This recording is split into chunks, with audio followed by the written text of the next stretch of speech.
个是非常国际化，来自不同国家，然后在政大 MBA 所组成的团队叫做 IMPCT。另外一个是来自韩国的团队叫做 Iamschool。这两个团队都发现了一个教育上的问题，发现一个社会问题，进而去解决它。刚刚在第一场分论坛的时候，其实很多人讲到底什么是社会企业？什么是社会企业？大家了解这个定义吗？我们发现一个社会问题，我们用不同的崭新的商业模式去解决它，而同时获利，让这个企业永续发展，能够存活下去。这就是广义所定义的社会企业。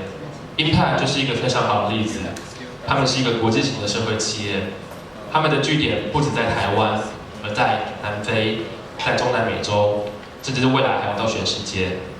而 Iamschool 他们的据点不止在台湾，在韩国也有他们所提供的服务。所以，我们接下来就来听一下这两个团队他们在做教育国际化议题上面，他们是怎么样进行的。首先，我们先邀请来自韩国的宰敏。虽然来自韩国，可是他会说中文，所以大家不用担心。OK， 我们欢迎宰敏。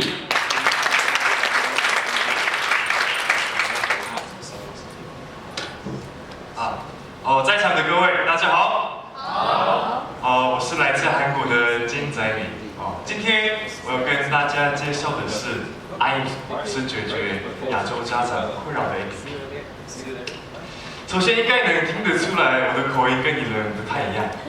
对，我是韩国人，是不折不扣的韩国人。안녕하세요。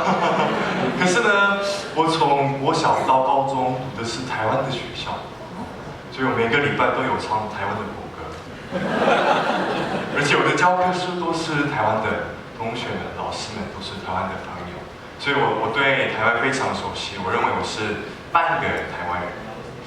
我高中毕业之后就来了台湾大学念书，就发现韩国的学校跟台湾的学校有一个很不同的一点。韩国的学校的话，他们已经跟他们用手机来发布通知单给家长，可是呢，台湾还是在用纸，所以我觉得我可以把这个带过来，带到台湾。那我刚才提到的这个服务，在韩国已经99%的学校在用，而且大概一半的家长都在用，所以我觉得台湾跟韩国的教育环境很类似，可以把它带过来，跟同学们一起创业。我们2015年3月开始把这个引进过来，之后我们9月的时候正式推广给大家。现在呢，台北市国小的5成。都在使用，像全台湾的话，已经450个学校在用。好，那为了介绍我们在干嘛，我们为什么要做这个事情，首先让大家猜看看，这张图片是在哪里拍的都猜对了，那你觉得在哪里拍？是什么演唱会吗？Big Bang 的什么演唱会？不是，这是在韩国的指考说明会拍的。全部都是家长看得出来韩国的家长对子女很有关系。那我们去一下大陆，你觉得这是在哪里拍的？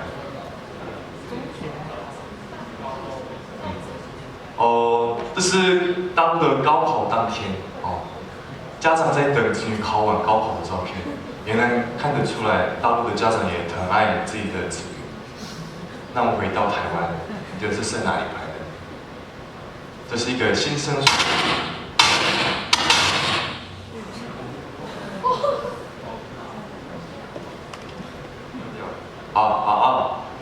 吓我一跳。这是在台湾的新生说明会拍的，看得出来台湾的家长也很爱自己的子女。那就不管是哪一个国家的家长，他们很爱自己的子女，像我们的爸爸妈妈都爱我们。他们想要把优质的教育讯息提供给我们，可是现在他们怎么样？他们现在工作太忙，很多是双薪家庭，而且教育就是自己找的话怎么样？教育就是也太多，也太难找，也太难选择所以我们就觉得很想要帮他们。他们甚至学校的讯息也很难掌握。那我们回头看一下学校是怎么跟家长一起互动。第一个家庭通知单。好，这里有看到一些小朋友们，你们怎么样？就是他们带到书包里面，过个1、2个礼拜才给爸爸妈妈看。有的时候用来折纸飞机、报便当。家庭联络簿忘了带、忘了写，还有学校网页，用手机看的时候内容那么多，画面那么小，所以我觉得这个全部都速度比较慢，而且遗漏率很高。所以我就想，要用什么方法来解决这个方法呢？让家长有效地掌握学校的资讯，就是 APP。第一个，学校简介；第二个，公告事项，还有班级联络簿；第三个，行事历。我们之前发一张一张，你们要贴在什么冰箱上面，或者是放在什么那个桌子下面，那不见怎么办？还有营养午餐，最近食安问题很严重，家长想要看自己的子女午餐是什么东西，所以这些是我们的功能。那很多老师们问我们那我们资料要再填一次吗？这样的话，你们只有解决到家长的问题。学校的问题没有解决到，不是吗？所以我们就研发了一个机器人，我们自动绕学校的网页，每个小时绕一次，只要有新的资讯，会马上像LINE一样通知到家长的手机上面。这样的话，老师们不用再填一次了，他们只要管理他们学校网页的东西就可以。而且那这样的话，他们可以节省纸而且可以很有效的传达学校资讯给家长。那有人问我，那我们学校没有网页怎么办？没关系，我们有一个后台网页的后台，还有一个手机的 APP， 也可以直接传送讯息给家长。好，这样我整理我们的想法，就是学校的话不要有任何的行政业务或者是钱，那可以有效的宣传他们的东西。家长的话无时无刻以最方便、最有效率的方法来获取学校的讯息，这是我们的目标。可是我们很想要免费的提供给家长，可是我们一段时间没有找到这个方法，我们差点没有办法营运下去。可是我们之后找到了我们的 business model。首先看一下我们的使用者，对，我们的使用者50%是国小的家长，还有81%是妈妈们，妈妈比较有关心，还有他们的年龄是35岁到54岁。我们看完这个数据，发现妈妈们是决定自己去哪一个补习班的，对不对？是不是？还有妈妈们是还蛮有购买力的，对，所以对广告业者来说，他们是一个 VIP 的顾客。还有我们看一下他们在我们 APP 的活动怎么样？就是留存率，就是下载一个 APP 之后，看一下他们过了几天才会删掉。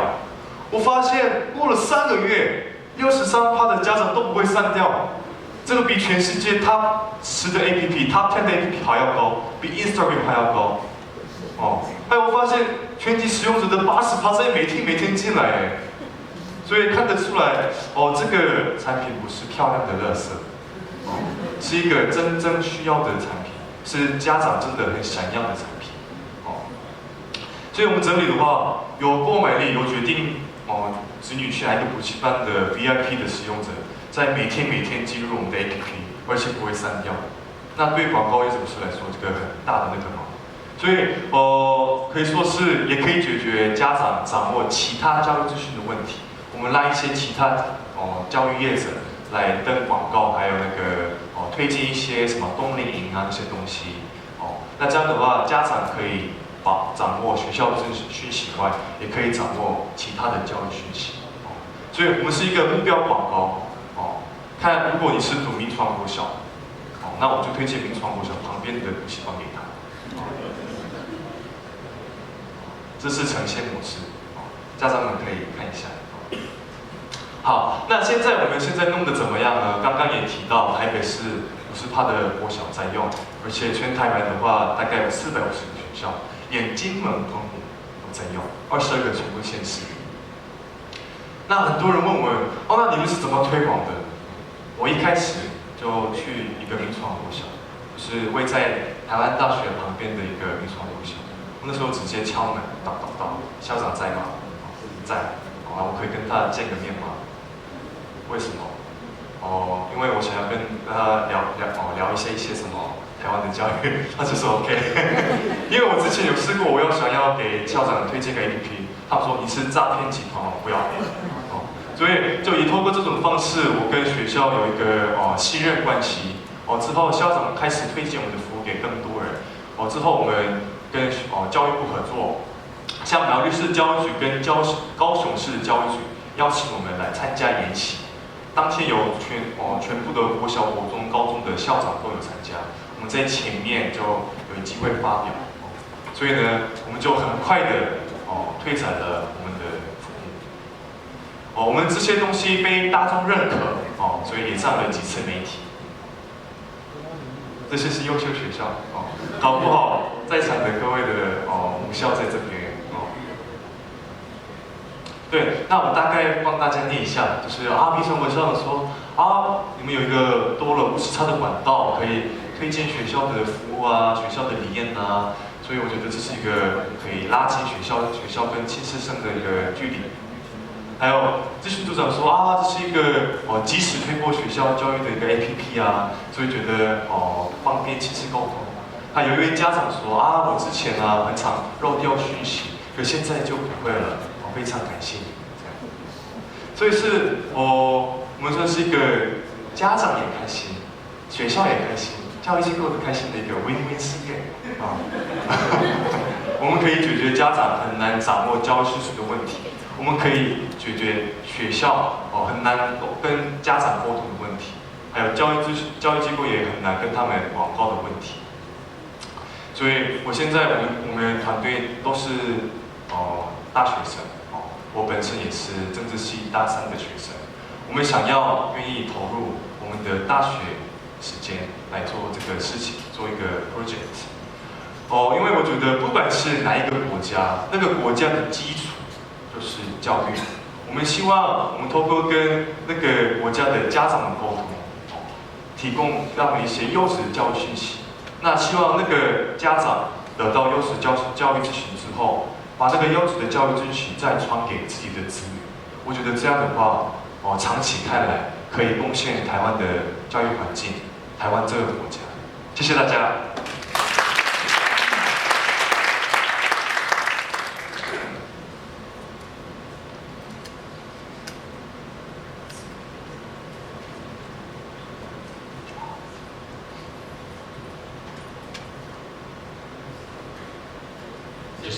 Just show it. Hello. 谢谢白米。然后我们其实发现了，其实接下来Taylor 上台会跟大家分享的是Taylor跟白米有个共点，他们都是在学校里面创业的。白米现在是台湾大学政治系3年级的学生。那 Taylor 呢，其实是来自政治大学的 IMBA International MBA。所以他们是在学校的期间发现了一个问题，进而透过各种不同的方式而创业。接下来我们就把时间交给 Taylor。Let's welcome Taylor. I gotta get out of the light here. So I feel bad because the last 2 speakers have beautiful suit jackets, suits, and I'm just in my company t-shirts, and I don't have a slideshow. So I guess I'm just gonna improvise? I just improvise.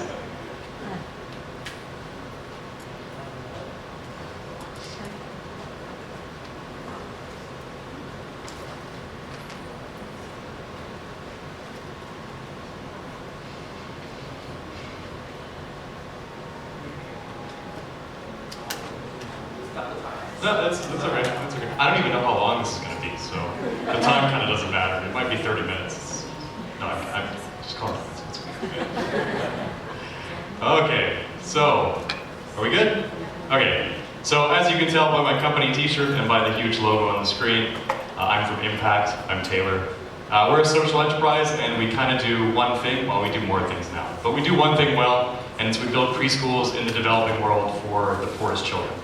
And I guess today, because some of you don't know who we are, I'm going to talk a little bit about the journey that brought me here. I'm going to talk about what we're doing now, and then I'm going to spend a little bit of time kind of giving you a little bit of advice if you're thinking about starting your own education entrepreneurship company. So our journey started with something called the Hult Prize. And the Hult Prize is the world's biggest business competition. Last year there were 26,000 teams. And what you have to do is you have to come up with a company that answers a social challenge. And last year the social challenge was early education in urban slums. Early education being ages 0 to 6, urban slums being dense cities with the world's poorest people, essentially. So this is us presenting at the finals of the Hult Prize. 6 teams made it into the finals. And I'm going to spoil this a little bit. We won, which is nice. So in addition to giving us $1 million US, which was very helpful for us, we met some amazing people. Those are the judges on the left. That's Charles Kane, he's the CEO of One Laptop Per Child. That's Julia Gillard, the former Prime Minister of Australia, Mohammed Yunus, Nobel Peace Prize winner, and the richest man in Africa, Mohammed Ibrahim. And that's us with President Clinton, who gave us the prize. So this was an amazing honor, and this has let us do what we do, which is build schools in urban slums. This is me, I'm Taylor, I'm the CEO, I call myself the CEO, although some days I don't feel like it because I do things like cook and buy cakes and all the jobs that nobody else wants to do. So if you want my business card, I didn't bring any, you can take a picture of the screen. But, as one of my friends just let me know, that's not my name in Chinese, that's one of our interns' names. So don't call me that, you can call me Taylor. So these are my 4 amazing co-founders. This is Andres, myself, Anne, and JD. We're from Canada, Honduras, El Salvador, and Taiwan. And this picture is kind of taken half right before we were about to present our final thing, and half in the urban slum we built our first school in. So we think it's kind of a nice merging of both those worlds. And when this journey started, we kind of started thinking, what is quality education to us? Because we needed to come up with a business that provided quality education to very, very poor children. And we started thinking if we had all the money in the world, probably like you would, we'd put our kids in a classroom. We'd find the best teachers, we'd give them meals, we'd give them the best education we could. So we had this idea in our mind that we wanted to build classrooms in urban slums for very, very poor kids. And as it turns out, this is very, very difficult. This is the old presentation. Anyway, it turns out it's very, very difficult. We went through a lot of ideas. Most of them were incredibly terrible. We spent about 1.5 years going through idea after idea, coming up with a new idea, testing it, realizing our assumptions were bad. So we had so many failed ideas.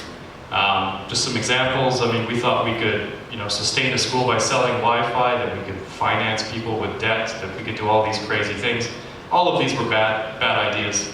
But it taught us one thing, the whole process, that you can fail your way to success. And actually, this is the only way to get to success, is you have to try as many ideas as you can, get rid of the bad ones quickly, and hold on to the good ones for as long as they remain good. So at the end of the day, this is kind of our concept. We build Montessori preschools in urban slums. And not only that, but we build them in a way that they're locally run, but globally owned. And this means that they're a franchise, so they're actually owned by a mother in the urban slum community, but her investors, the people who put up the capital for her business, are from all over the world on a platform that we're building called playcares.com. So we call this franchise a playcare. A playcare is simply just a preschool franchise meant to be built in an urban slum. So this is everything a mother needs. It's a new facility, it's training as a teacher, it's training to run the school as a business, it's a meal program. And the very first one we built is right here. It's in El Salvador, which is where one of my co-founders is from, the guy that's taller than me. And actually we've gone on because we got $1 million, which goes a long way. We've actually got a new one under construction right here in Guatemala. It's actually under construction right now, but she won't send me pictures of it.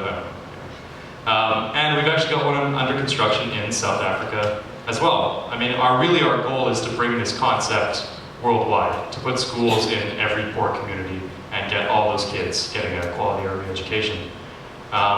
And not only that, we've actually designed a second model, which is called a factory playcare. The original playcare is meant to be built in a community where the parents live and the kids live, but we've recently kind of figured out that a lot of the communities are unsafe, there's problems with no electricity, no water. So we thought, well, why don't we put early education preschools beside where the parents work, as well as where they live. So we started building playcares attached to big factories in Latin America, and the first one just opened last week. This is again in El Salvador, attached to a factory called San Julian. There's 500 women who work at this factory. They make milk, they make cheese. So now they can bring their kids to work. Their kids get educated while the parents work. It's safe. They bring the kids home with them when they're done. Before I talk about our products, I realized I forgot something in here. Here in Taiwan, we're doing kind of a different kind of thing, which is called the weekend play care. We work with a lot of Aboriginal communities here in Taiwan.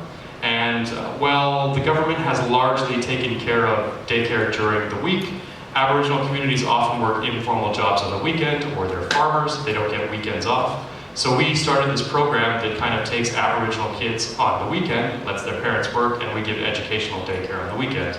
And our first weekend play care actually just launched this week. I didn't put pictures in here, I should have. Anyway. And this is kind of what inspired us to do this thing called an impact product, because a lot of these Aboriginal communities are farming communities. They make peaches, they make cabbage, they grow coffee, or they grow tea. And one of the big problems with doing education for very, very poor, low-income families is that they often can't afford the tuition. So we figured, why can't we take the products that they're already making, the agricultural products, increase the margins of those products, and then put those margins back into scholarships for the kids? And this is what we've done. We call this concept From Farm to Future, because it's from Aboriginal low-income farmers, and it's for the future of their children. So this is kind of one of our first ones. This is a series of coffees, and actually one's from Taiwan, one's from Guatemala, one's from El Salvador. These are from the communities we build schools in, sourced from the communities we build schools in. We roast them here in Taipei, we sell them, we pay the farmers who grow these 10 times what they would get on the open market, and we take that extra margin and we invest it back into schools for those communities. And this is my co-founder, JD, pretending to know how to make coffee. He's never made a coffee in his life, but he looks pretty convincing. So. And this is kind of our second impact product here in Taiwan. There's a great Aboriginal farm. They grow something called purple yams. And we worked with a company called Red On Tree, one of Taiwan's top jam makers, to make this purple yam jam, and it's the same thing. The purple yam jam gets sold, the profits go back into education for that community. And a little bit of an artsier picture for that one too. So I want to give kind of a little bit of advice for you guys, because I assume, who is here because you're interested in starting an education company? We've got 1, 2, no, this advice is not going to go over well. We got about 6 people who are here because they want to start an early education company. So, this is actually, okay. I'm going to say first off that global education entrepreneurship is very, very difficult. And I'm not saying it's difficult to discourage you from trying it. I'm saying it's difficult because when you think about the ways in which it's difficult, you can get ideas about how to do it a little bit better. And I hope by you having those ideas in your mind before you start your company, you can not have as many failures as we had.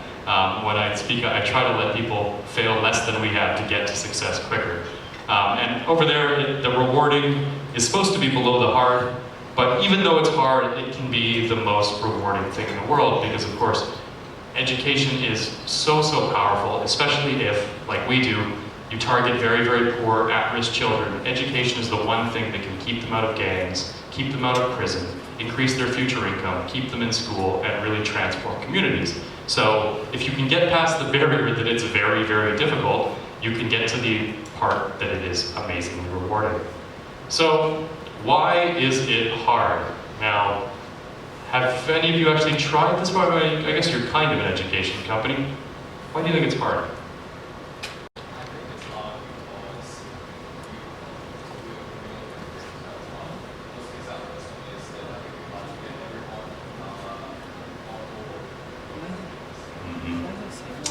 That's true, and I think that actually kind of relates to our first point. The problem with starting an education company is that it's kind of a combative thing, that everybody has their own idea of what education should be. You probably come up against this when you're trying to convince people that education should include virtual reality, and nobody's ever thought of that before. Our main thing that makes it hard for us is that it's us versus the government, because education is traditionally the purview of the government. And if you're trying to start an education startup, in some way you're competing with what they're doing, whether it's preschool like us, whether it's grade school, high school, whether it's university, whether it's Coursera, open courses. you're competing with the government in some way, and competing with the government is very difficult because they don't care about their margins.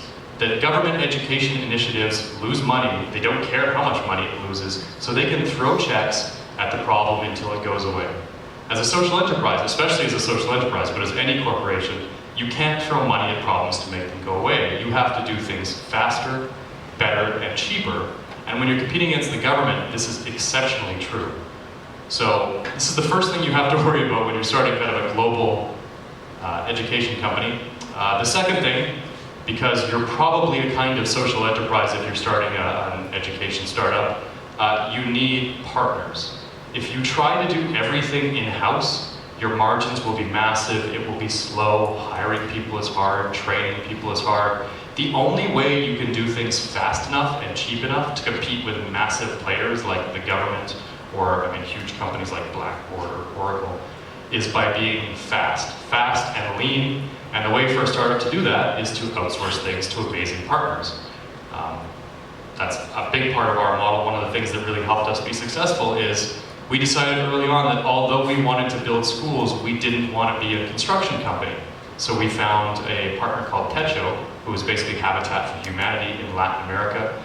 Techo have spent 10 years building 10 million houses. We just adapted their house design to our school. Techo got the volunteers, Techo brought the materials, Techo did the design. We can get a school up in 3 days because we never tried to be a construction company. We found a partner to do that for us. Same with teacher training. I'm an MBA, all my other co-founders are MBA. We don't know how to train Montessori teachers, so what we did is every country we go into, we find Montessori schools and we get our teachers to do in-classroom training at those schools before they come to our schools. So partners are important, and because you're a social enterprise, because you're trying to do something really arguably amazing for the world, a lot of these partners are going to be very, very happy to help you, because nobody doesn't want to help. It sounds bad, but in our example, really at-risk poor children. If that's your, I don't want to say target audience, but if that's who you're trying to help, it's the best pitch in the world to any potential partner, because nobody's going to say no to you. So you can leverage that. And the final thing is that you really need local knowledge. This one is tough, especially in the global context. What is a good education solution here in Taiwan might not be a good education solution in Korea. Or it might not be a good education solution in South Africa for us, or Latin America. That culture really determines what an appropriate education solution looks like. And if you don't understand the culture, your solution is probably going to fail. This is one of the most basic things, is that it's not just language, it's all the little quirks of a culture determine what the parents expect of a school for their kids. It's so hard to overstate how important this is. We were very lucky because our co-founders are from El Salvador and Honduras, two of the poorest countries in Latin America. So when we went in to build schools in those places, we had that frame of reference built in. So it made it far, far easier for us. But if it was for Canadians, we would have never succeeded in doing this, for sure, because I just don't have the local knowledge, I don't have the understanding. So partners, local knowledge, low margins, very important. Now, when it comes down to why it's rewarding, I could talk all day about why this is personally rewarding for me, but I'd like to leave you with one picture. This is the first day of class, our very first school in El Salvador in a community called La Cuchilla. We've got 10 students here. These are 10 kids who have never stepped foot into a classroom in their life, never seen any of these toys. These kids have nothing. The smile on their face was really inspiring for me personally, and this is why we do what we do, even though it's hard. And thanks. I'm IMPCT.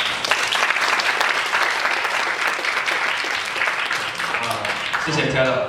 那我们现在请Taylor 跟宰敏到台上就说 ，Please be seated。刚刚 Taylor 其实有讲的，他们参加了一个竞赛叫做霍特奖。这个霍特奖是目前全世界最大的社会企业的奖项。它每年会有不同的社会的问题。那经过层层的初选、区域的初选，然后后来进到决选之后，如果你赢得这个全球冠军，你可以拿到100万美金的奖金。但这100万美金的奖金是你要去成立一家公司，而不是放到口袋里就没了。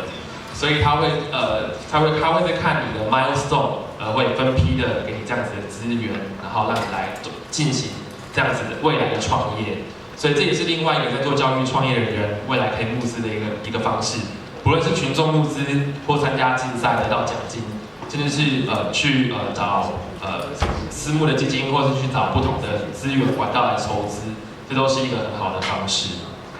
好，他们两位已经做好了。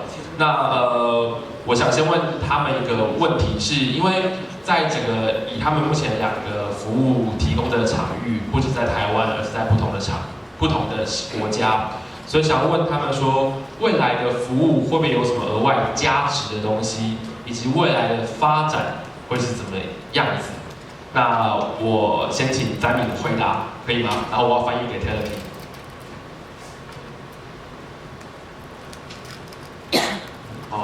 首先以功能方面，现在还没完整，像刚才也提到联络簿啊、行事历啊、什么营养午餐啊，可是我们之后还想要加一些功能的是，像那个 social commerce， 就是家长如果他们聚在一起的话，会有一个力量，就我们就利用这个东西，就是如果一个家长去买一个东西的话，他要付50块，可是在这里买的话就变成30块之类的。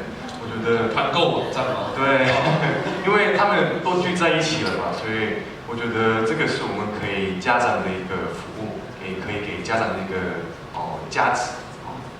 还有在 APP 里面做一个像 band 一样的一个东西，因为这样的话，因为我发现家长们呢，他们决定去哪一个补习班或者是什么。我问一些问题啊，他们不会太相信网络的东西，他们觉得这只是广告而已。他们希望从家长得到一些讯息，从自己就是学校的学长或者是先辈们得到一些资讯，所以我们也想要做这个东西。那未来这个服务会除台湾跟韩国之外，还会有到其他地方吗？目前有这样子的打算吗？我们也想要到大陆。就是新加坡或者是什么马来西亚啊，就是家长 care， 就是我不是说其他国家的家长不会 care 自己的子女，是 care 的方式都不一样，可是有些国家不太适合以 iamschool 的方式来 care， 像我觉得东亚洲比较适合这个产品。是，谢谢。So the question is, what's the future plan for Impact?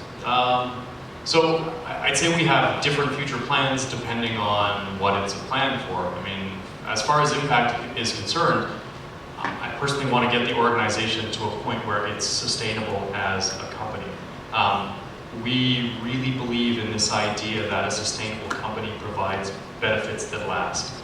So if we can't get it to the point where it's a sustainable company, we're going to struggle to keep bringing the benefit that we think we're bringing to people, namely the power of education.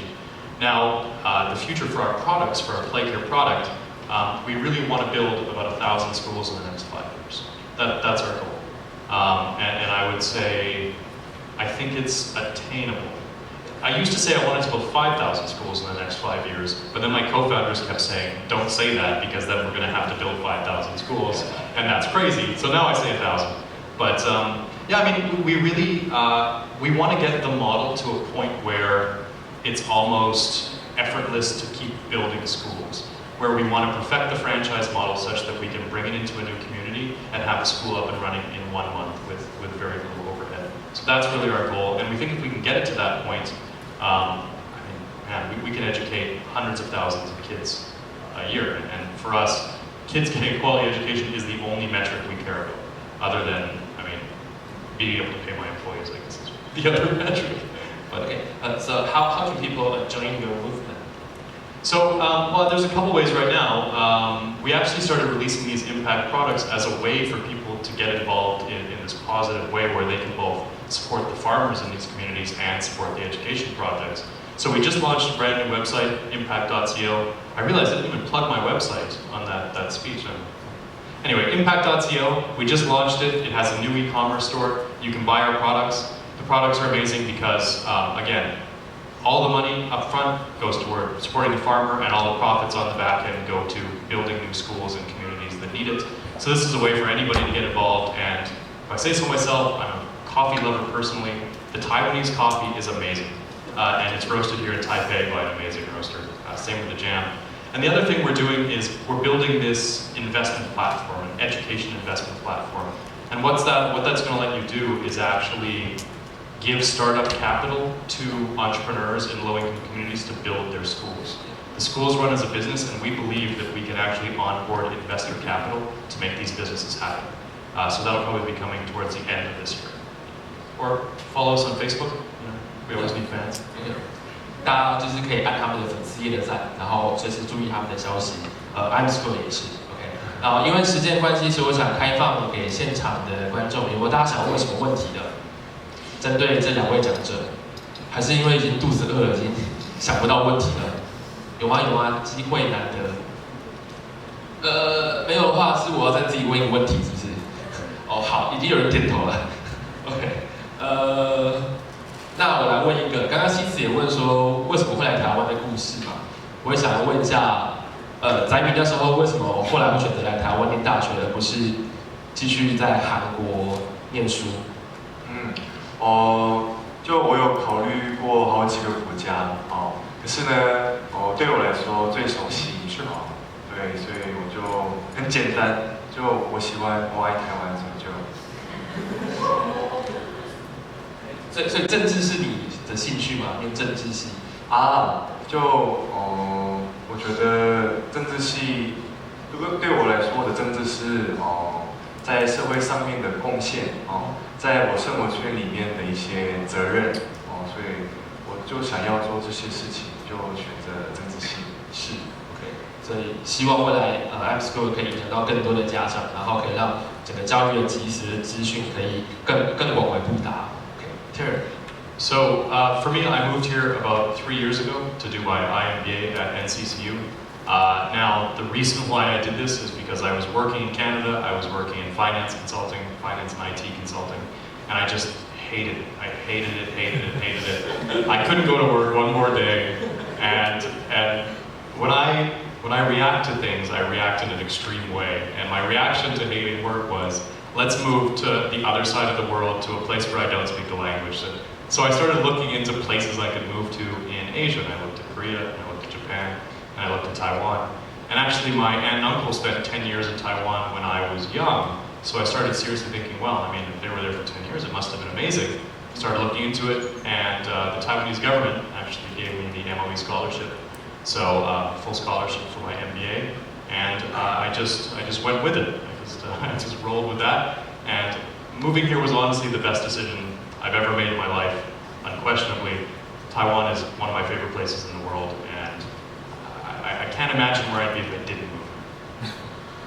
谢谢 Taylor，Thank you 。谢谢 Taylor 选择台湾。